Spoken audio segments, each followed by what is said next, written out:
ఈరోజు నందా వ్రతం లేదా నందా సప్తమి. నందా వ్రతాన్ని ఈరోజు ఆచరిస్తారు. శివుని పూజించేదే ఈ నందా వ్రతం. సతీదేవి శివుణ్ణి తన భర్తగా పొందేందుకు ఈ ఉపవాసం ఆచరించిందని మన పురాణాలు చెబుతున్నాయి. మట్టితో శివలింగాన్ని తయారు చేసి విధిపూర్వక వ్రతాన్ని అనుసరించి శివుని తన భర్తగా పొందింది సతీదేవి. ఈ ఉపవాసం ముఖ్యంగా మంచి పతి లేదా మంచి సతిని పొందేందుకు భక్తులు ఆచరిస్తారు.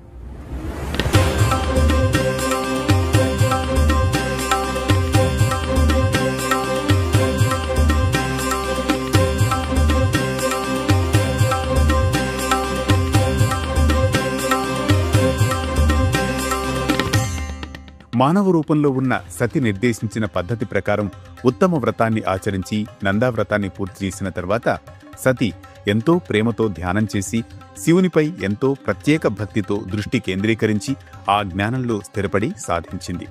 ఈ ఉపవాసాన్ని శుక్లపక్ష సప్తమి నాడు ఆచరిస్తారు. ఉపవాసం ఉన్న రోజు సూర్యోదయం నుండి మరుసటి రోజు సూర్యోదయం వరకు ఉపవాసం ఉండాలి. సూర్యోదయానికి ముందు మిమ్మల్ని మీరు శుద్ధి చేసుకుని శివుని పూజించాలి.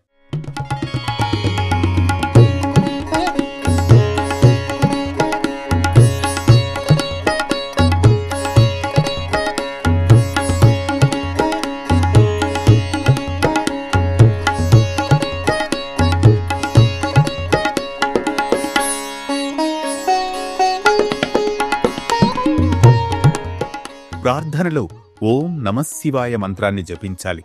శివునికి బిల్వపత్రాలు, తెల్లటి రంగు పుష్పాలు సమర్పించాలి. ఉపవాస సమయంలో పళ్ళు తీసుకోవచ్చు. ఉపవాసం ముగించిన తర్వాత వృద్ధులకు, పేద పిల్లలకు అన్నదానం చేయాలి. నందావ్రతం యొక్క ఈ సరళమైన విధానాన్ని అనుసరించడం ద్వారా భక్తులు శివుని ఆశీర్వాదాలను, కోరుకున్న జీవిత భాగస్వామిని పొందుతారని చెబుతున్నారు పండితులు. మరో భక్తి రాగం, ధర్మ దీపంతో మళ్లీ కలుద్దాం రేపటి పరమార్థంతో.